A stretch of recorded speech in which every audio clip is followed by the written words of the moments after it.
7:30 p.m. Friday in Birdville, a game that Max and I straight up disagree on. Oh, yeah, maybe he can settle Yes, this. so it's Aledo looking for their 6th title in 7 years, going up against Mansfield, Lakeridge. Max is banging the Kirk Thor drum. He's got his Kirk Thor little pom-poms out.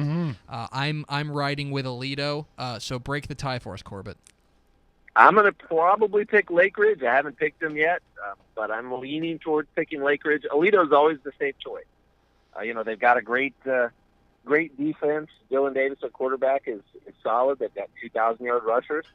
They're certainly the team that you would expect Aledo to put out there. But there's something about this Lakeridge team, and frankly, I'm not impressed when you get out of the Region 1 playoffs in 5A.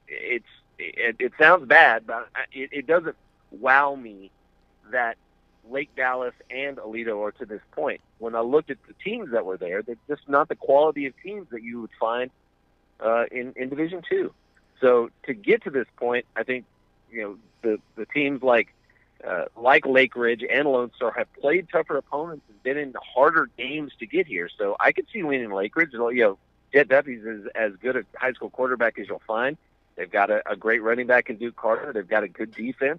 They got a great linebacker, a junior linebacker, Lauren Mondi. They're talented, up and down that team. It's not like they're lacking in stars. I think that's the game that I'm looking forward to the most of all this weekend's games. I think it's going to be the closest one, and certainly the one that I'll keep my eye on. Yeah, we just ran through 3 games that we thought were the closest to call. That was first, and then Celina and Gilmer, and then Franklin East Bernard. Hold on, Celina and Gilmer. Yeah, that's the closest to call. You think it's too? You think there's a clear favorite here? I saw Celina and Gilmer last year. Uh-huh. Yeah. That's all I need to say. Gilmer was 69-14. Yeah, and it was overwhelmingly, Gilmer in that game. But I have a ton of respect for what Bill Elliott's done, and they've had a great season, but they're going to have to play lights out to keep with Gilmer. I would not take that as one of the games to watch. Man, well, you know why it's close to call? Because I picked Celina. Man, you're loving it. I think Celina's got all the tradition in the world. They got a great running back. They got a good quarterback. And they have thumped and they have that everyone. big win over Argyle. That win over Argyle legitimized themselves. But in my eyes, they're certainly among the top 5 teams in the state, without a doubt. But Gilmer has really kind of set itself, head and shoulders above the rest of that classification. And they just took it to them last year. It was as bad as the score indicates, and maybe even a little worse. And that was a Celina team that had a seasoned quarterback, and a lot of these players still on that team, a quarterback who went to North Carolina. I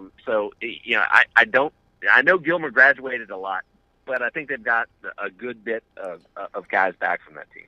Does it not worry you at all how close so many of their games have been this year? Gilmer, that is. Gilmer. I haven't really kept a close eye on Gilmer. I know that they beat Atlanta last week. Mm-hmm. Yeah.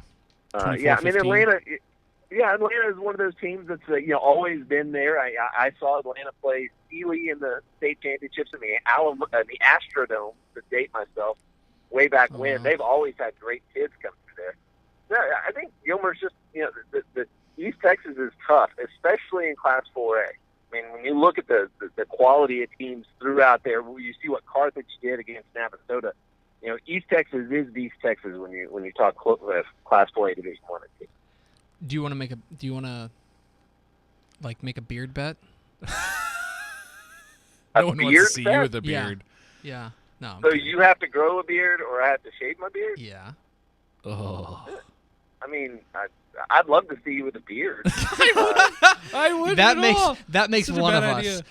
Okay. The only thing that really is a drawback is that the world, the Texas high school football world, won't see you with that beard. You'll just have that beard just tucking around it. If you started growing that beard and went all the way through the summer into the next year's Fox lineup, then absolutely, I'll take that bet every day of the week. Then it might look like a beard by then.